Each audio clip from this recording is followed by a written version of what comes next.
विषय पर्यावरणशास्त्र.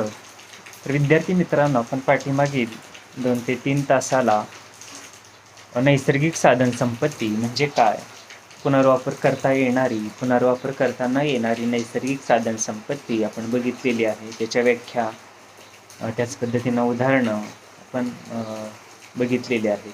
तर त्याच्यातीलच आपल्या सिलेबसमध्ये जी काही ठराविक नैसर्गिक साधन संपत्ती दिलेली आहे ती आपण या ठिकाणी अभ्यासायला सुरू केलेली आहे.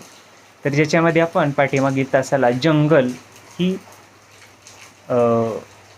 ही नैसर्गिक साधन संपत्ती बघितलेली आहे. त्याच्यामध्ये जंगलाची व्याख्या, जंगलाची आवश्यकता, जंगलापासून मिळणारे फायदे, तसंच जंगलाचा अतिवापर असेल किंवा जंगल संपदा जपण्यासाठी, जंगल संपदेमध्ये वाढ करण्यासाठीच्या ज्या उपाययोजना आहेत त्या आपण बघितलेल्या आहे. त्यानंतर अन्न ही सुद्धा आपण नैसर्गिक साधन संपत्ती पाहिलेली आहे. तर जंगलामध्ये आपण चिपको आंदोलन ही बघितलेलं आहे. तसं निर्वनीकरण ही संकल्पनाही झालेली आहे, शिकवलेलं आहे. त्याच पद्धतीनं वनांचं कार्य बघितलेलं आहे. निर्वनीकरणावरती उपाययोजना, त्याचे परिणाम बघितलेले आहेत. त्यानंतर आपण पाणी हा सुद्धा पुढचा जो घटक आहे नैसर्गिक साधन संपत्तीचा, तोही बघितलेला आहे. पाणी, त्याचा वापर, गोडं पाणी, खारं पाणी, त्याचं जे प्रमाण आहे, त्याच पद्धतीनं पाणी कुठं कुठं उपलब्ध आहे, जसं भूपृष्ठावरील पाणी, भूगर्भामध्ये असणारं पाणी, तसंच पाण्याची दैनंदिन जीवनामध्ये आवश्यकता, पाण्याचा अतिवापर, पाणी दूषित होऊ नये म्हणून करावयाच्या उपाययोजना, तसंच पाण्याचा जो स्रोत आहे तो किंवा जमिनीमध्ये पाण्याचे साठे वाढण्यासाठी करावयाच्या उपाययोजना पण बघितलेल्या आहेत. त्यानंतर पुढचा जो घटक आहे म्हणजे अन्न आपण घेऊया. तर मला वाटतं हे सुद्धा शिकवून झालेलं आहे मित्रांनो. तर अन्नधान्य संपदा म्हणजे त्याची आपण चर्चा केलेली आहे. स्वातंत्र्योत्तर काळामध्ये जी काही वाढती लोकसंख्या आणि वाढत्या लोकसंख्येच्या ज्या काही अन्नधान्याच्या गरजा आहेत त्या भागवण्यासाठी जी काही हरित क्रांती झाली किंवा कृषी क्षेत्राशी निगडीत ज्या काही वेगवेगळ्या क्रांत्या झालेल्या दिसून येतात, तर त्याच्यातून काय झाले तर अन्नधान्याचा सुकाळ झाला आणि किंवा अन्नधान्य उपलब्ध होऊ लागलं मुबलक प्रमाणात आणि पुढं त्याची नासाडी सुद्धा झालेली दिसून येते. दैनंदिन जीवनामध्ये सुद्धा आपण पाहतो घरगुती अन्नधान्य आपण टाकून देतो, अन्नपदार्थ केलेले, किंवा हॉटेल व्यवसायामधून सुद्धा दररोज कितीतरी किंवा मोठ्या प्रमाणावरती अन्नधान्याची नासाडी होते किंवा साठवणुकीच्या अपुऱ्या सुविधा असल्यामुळे सुद्धा बऱ्याच वेळा शेती उत्पादित जो माल आहे तो सुद्धा पावसानं भिजतो किंवा अतिवृष्टी असेल किंवा त्याच पद्धतीनं अवकाळी येणारा पाऊस असेल, म्हणजे अशा विविध कारणामुळं अन्नधान्याची नासाडी निश्चितच झालेली दिसून येते. मात्र ही नासाडी थांबवण्यासाठी आपण उपाययोजना करण्याची आवश्यकता आहे, कारण का ही एक नैसर्गिक साधन संपत्ती आहे. अन्नधान्य उत्पादित करण्यापाठीमागं निश्चितच भूमी, श्रम, भांडवल, संयोजन असे जे काही महत्त्वाचे घटक आहे ते खर्ची होत असतात आणि ते जर अन्नधान्य पुढं वाया जात असेल तर निश्चितच त्या ठिकाणी आपण कुठंतरी स्वतःचं मूल्यमापन करण्याची गरज आहे. आपण त्यावरती उपाययोजना करण्याची गरज आहे आणि निश्चितच हे भारतासारख्या विकसनशील देशासाठी चिंताजनक गोष्ट आहे असं आपल्याला या ठिकाणी म्हणता येईल. जे आपण जी प्रगती केलेली आहे तर त्याचा काही उपयोग नाही असं आपल्याला या ठिकाणी म्हणता येईल. कारण उत्पादित माल, खूप प्रमाणात माल उत्पादित करतोय, परंतु तो साठवण्यासाठी जर आपल्याकडे सुविधा नसतील किंवा उत्पादित माल भरपूर करतोय परंतु त्याची जर आपल्या हातून नासाडी होत असेल तर त्याचा निश्चितच कुठल्याही प्रकारे या ठिकाणी उपयोग होत नाही असं आपल्याला या ठिकाणी सांगता येईल. म्हणूनच हे अन्नधान्य जी काही संपदा आहे तर निश्चितच या ठिकाणी पाहण्याची आवश्यकता आहे किंवा ती आपण बघितलेली आहे. निश्चितच या ठिकाणी अन्नधान्य ही काय तर मानवी जीवनामध्ये अत्यंत महत्त्वाचा घटक आहे. अन्न हे पूर्ण ब्रह्म म्हणतो आपण, मात्र एकीकडे जर त्याची नासाडी होत असेल, एकीकडे जर ते अन्नधान्य दूषित होत असेल, एकीकडे जर त्याचा अतिवापर होत असेल तर निश्चितच ही काळजी करण्याजोगी गोष्ट आहे असं आपल्याला म्हणता येईल.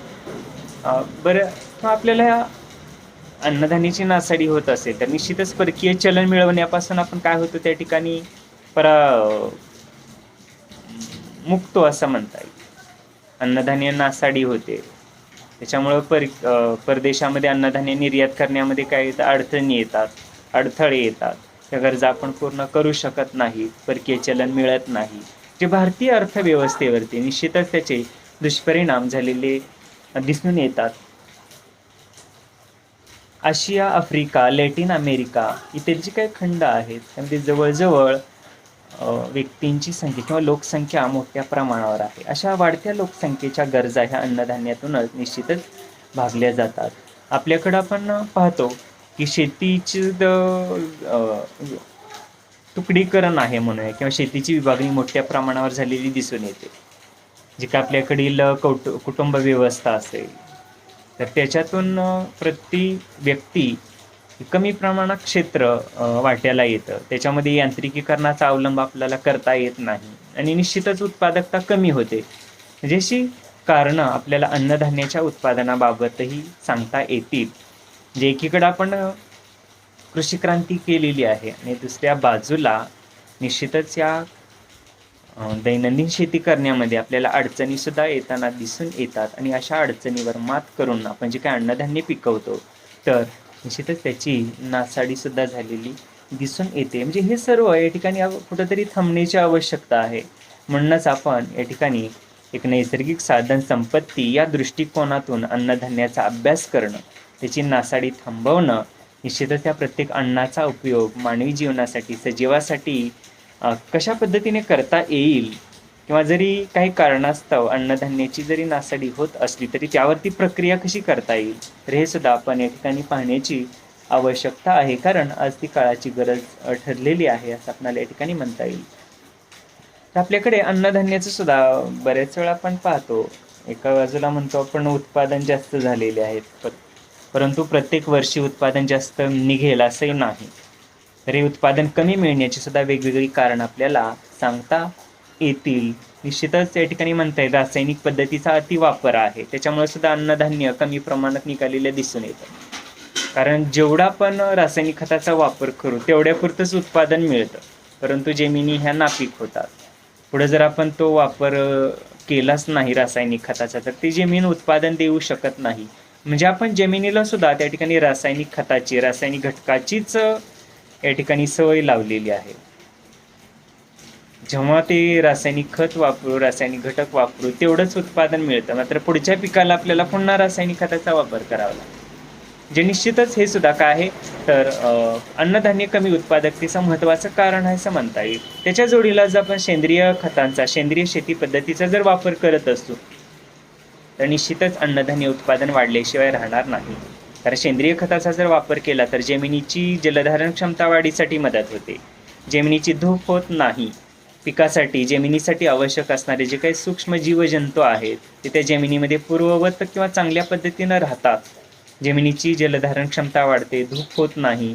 त्याच पद्धतीनं कुठल्याही प्रकारचे रासायनिक घटक त्या अन्नधान्यातून आपल्या शरीरामध्ये जाण्याचं रोखण्यासाठी हे सेंद्रिय पद्धती निश्चितच महत्त्वाचे आहे. त्याच पद्धतीने सेंद्रिय पद्धतीने आपण कीटकनाशकं सुद्धा तयार करू शकतो. जसं आपण पाठीमागं किंवा गेल्या वर्षी पाहिलेलं आहे,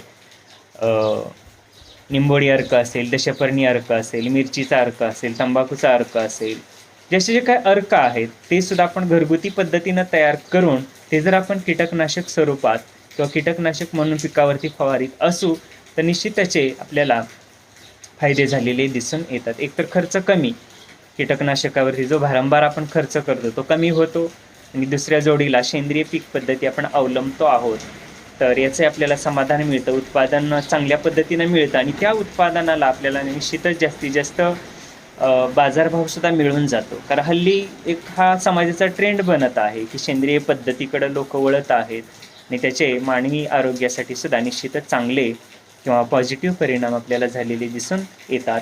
म्हणूनच या ठिकाणी आपल्याला असं म्हणता येईल की रासायनिक खताचा आपण अतिरेकी वापर टाळला पाहिजे, जे हे अन्नधान्य उत्पादकतेचं एक कमी उत्पादकतेचं कारण आहे असं आपल्याला या ठिकाणी सांगता येईल. त्याच पद्धतीनं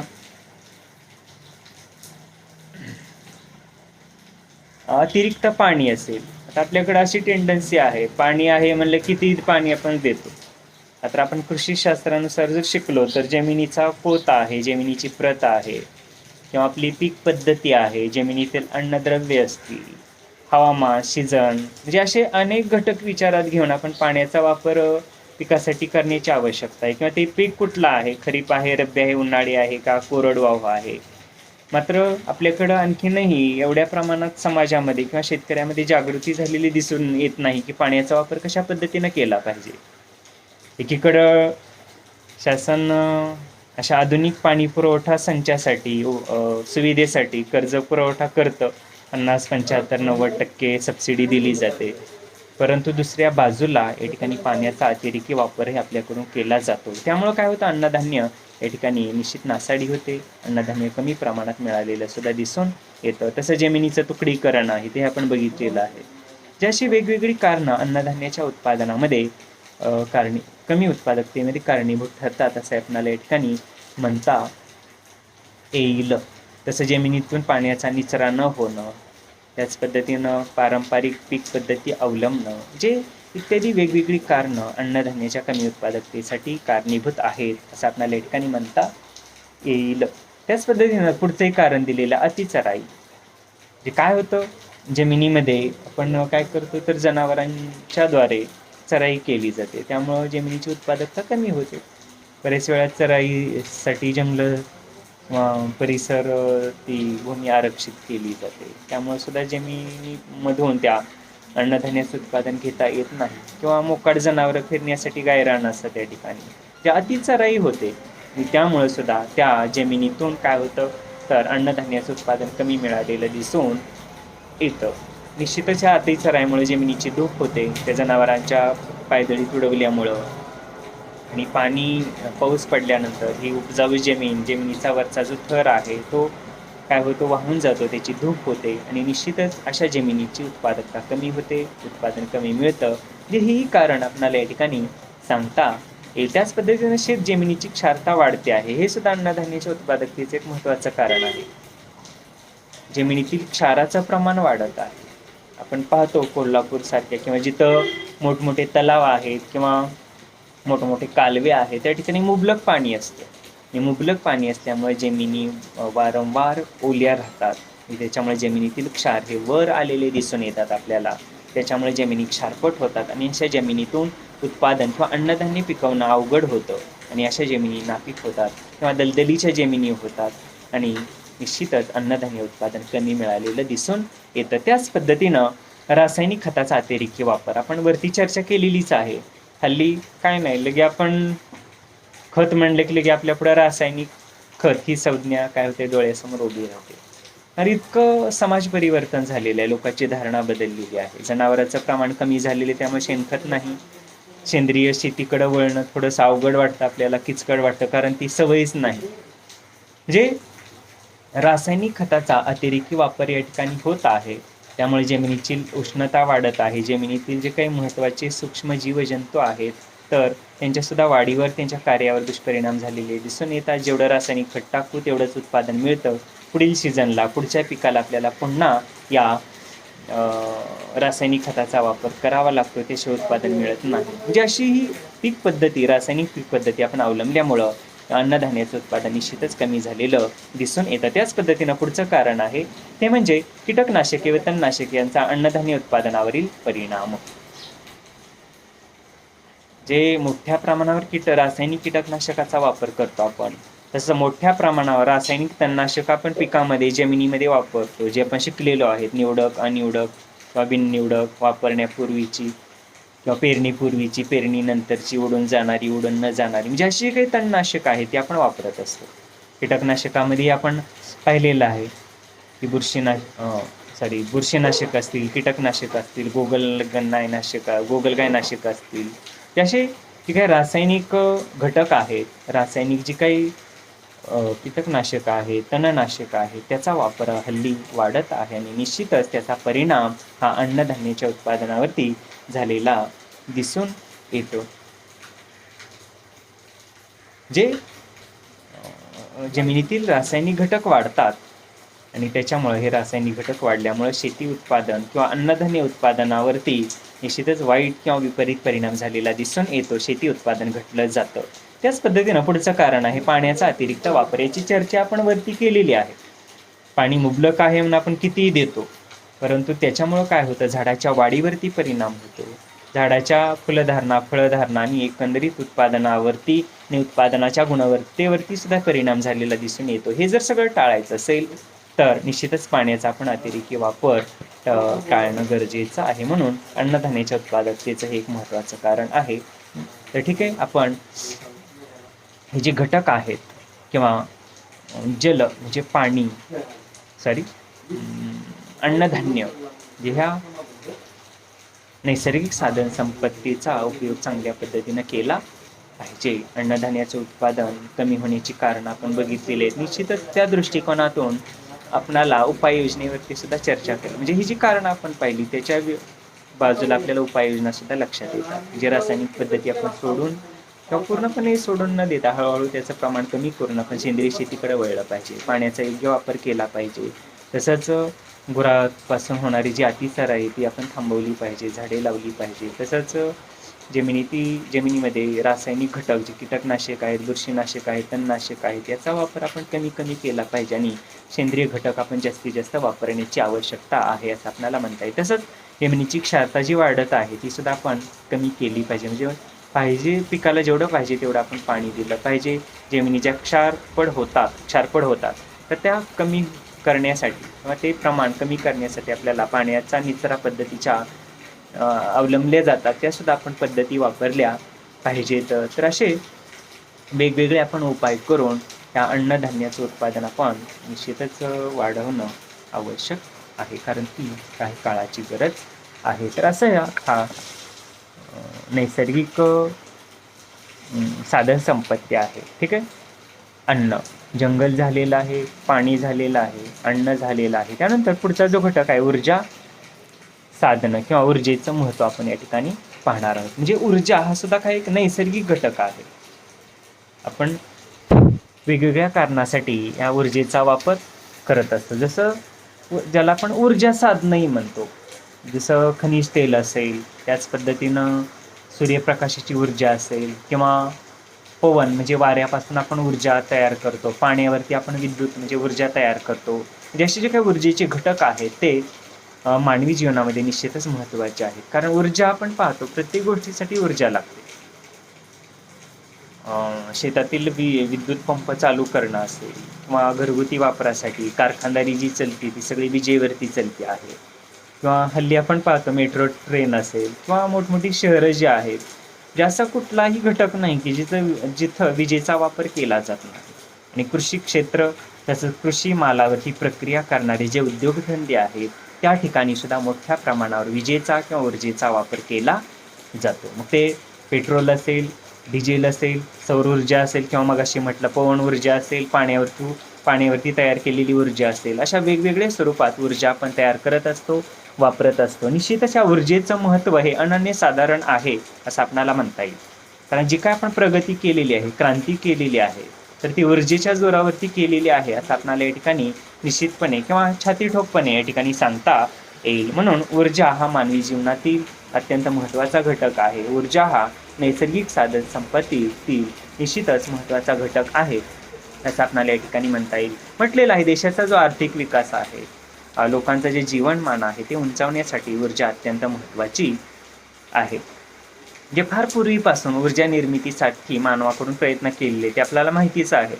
गारगोटीवर गारगोटी घासून मानवानं जाळाचा किंवा ऊर्जेचा शोध लावलेला आहे.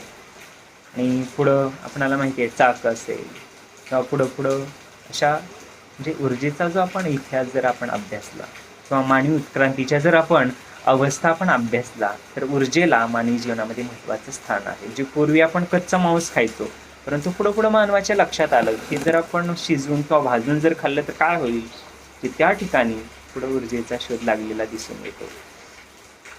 आपण यूट्यूबवरती सुद्धा पाहतो हे सगळं किंवा टी व्हीवरती सुद्धा वेगवेगळ्या कार्यक्रमामध्ये दाखवलं जातं की किंवा डिस्कवरी चॅनलला सुद्धा दाखवलं जातं. त्या ठिकाणी त्या वनामध्ये तो जो डिस्कवरी म्हणजे शोध घेणारा जी व्यक्ती आहे, तो जो नाव काय माझ्या लक्षात नाही, परंतु तो ऊर्जा कशी तयार करतो त्या ठिकाणी लाकडावर लाकूड घासून, बरोबर. जे कशा पद्धतीनं या ठिकाणी पूर्वीपासून ऊर्जेचा शोध, ऊर्जेचा वापर या ठिकाणी होत आलेला आहे असं आपल्याला म्हणता येईल. म्हणून ऊर्जेचं हे मानवी जीवनामध्ये काय आहे, देशाच्या क्रांतीमध्ये उत्क्रांतीमध्ये अत्यंत महत्त्वाचं असं स्थान आहे किंवा महत्त्व आहे. तर पुनर्वापर करता येणारी ऊर्जा साधने असा पुढचा घटक आहे. पुनर्वापर करता येणारी म्हणजे ज्या ऊर्जा साधनाचा आपण पुन्हा पुन्हा वापर करू शकतो त्याला पुनर्वापर करता येणारी ऊर्जा साधनाचा म्हटलेला आहे. जसं सौर ऊर्जा आहे, संपते का सौर ऊर्जा नाही, त्याचा पुन्हा पुन्हा आपण वापर करू शकतो. त्यानंतर पवन ऊर्जा आहे, जलविद्युत आहे, जे विद्युत स्रोत आहे त्याला पुनर्वापर करता येणारे विद्युत किंवा ऊर्जा स्रोत असं आपल्याला म्हणता येईल. लक्षात ठेवा, सौर ऊर्जा, जलविद्युत आणि पवन ऊर्जा हे 3 स्रोत कसे आहेत तर पुनर्वापर करता येणारे स्रोत आहेत.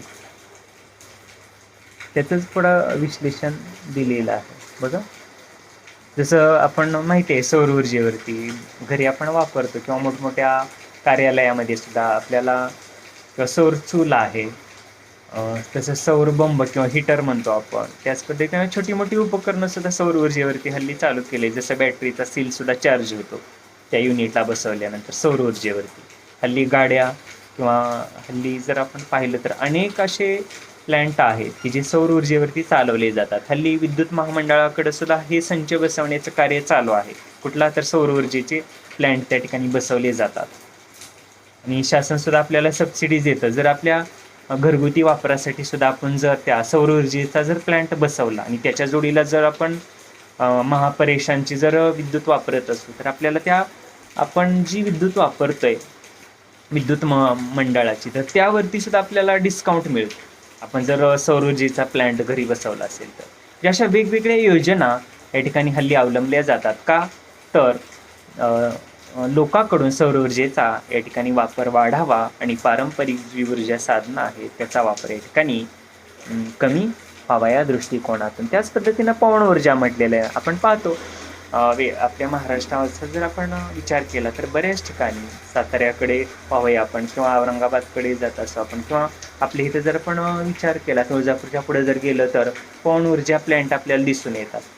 म्हणजे ते असे मोठे फॅन आपल्याला रोडच्या कडेने लावलेले दिसून येतात पर्वतराईवरती किंवा डोंगरावरती. तिथे फिरल्यामुळं काय होतं, ऊर्जा तयार होते, त्यालाच आपण पवन ऊर्जा असं म्हणतो. आणि ते अशा प्लॅन्टमुळं सुद्धा काय होतं, आपली दैनंदिन ऊर्जेची गरज भागविली जाते. तर या पवनचक्कीपासून 1 किलोवॅट विद्युत निर्माण केली जाते.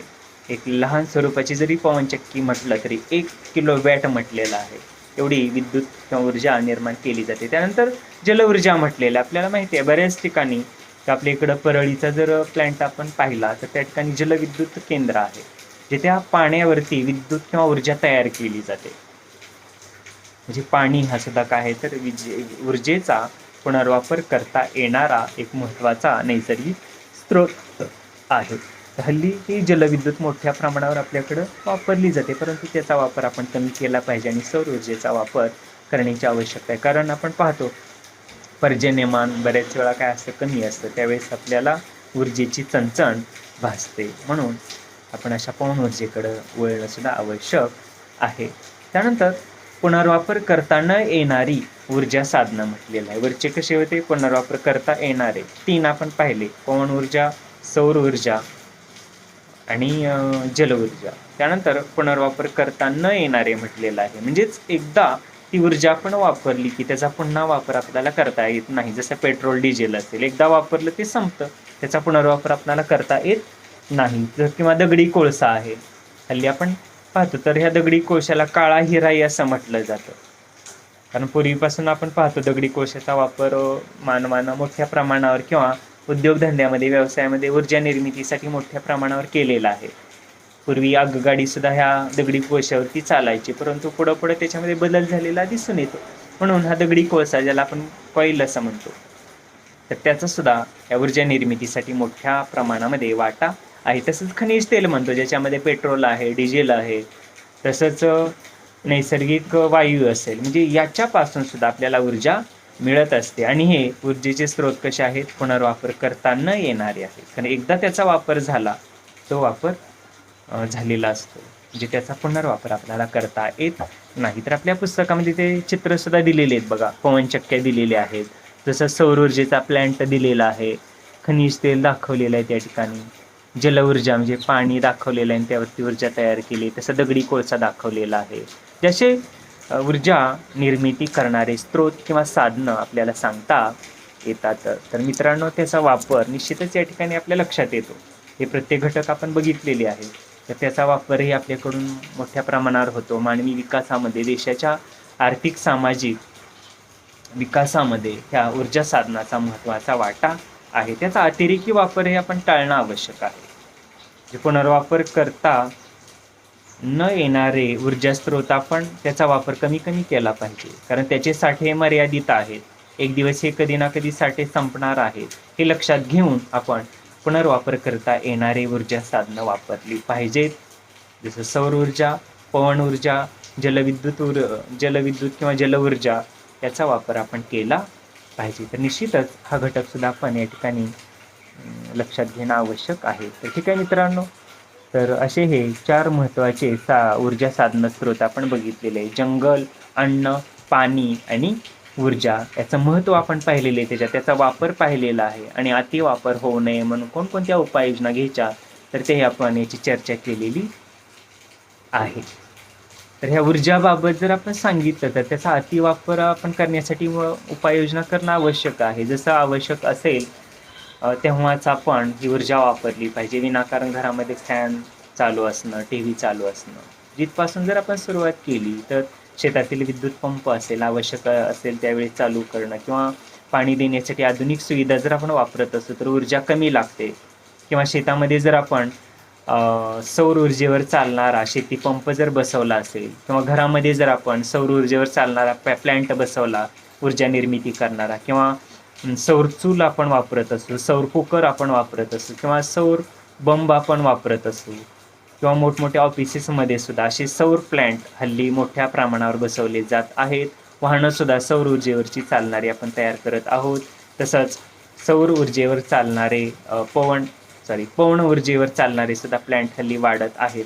अशा साधनांचा, अशा ऊर्जा स्रोतांचा जर आपण वापर केला तर निश्चितच तो वापर मानवी जीवनासाठी हिताचा आहे, फायदेशीर आहे असं आपणाला या ठिकाणी निश्चितपणे म्हणता येईल. तर मित्रांनो, आपण या ठिकाणी थांबूया. हे प्रकरण या ठिकाणी संपलेलं आहे. ठीक आहे, तिसरं प्रकरण संपलेलं आहे. पुनर्वापर न करता येणारी ऊर्जा साधने, ज्याला आपण नैसर्गिक, अनैसर्गिक ऊर्जा साधनंही म्हणतो, ते साधनं बघितलेले आहे. त्या साधनांच्या व्याख्या, त्याचं महत्त्व, त्याचा वापर, त्याचा अतिवापर आणि अतिवापर कमी करण्यासाठी करावयाच्या उपाययोजना याची आपण या ठिकाणी चर्चा केलेली आहे. पुढील तासाला आपण निसर्गचक्र, व्याख्या, आराखडा, कार्य वगैरे या ठिकाणी पाहणार आहोत. तर आजच्या तासाला या ठिकाणी थांबूया. धन्यवाद.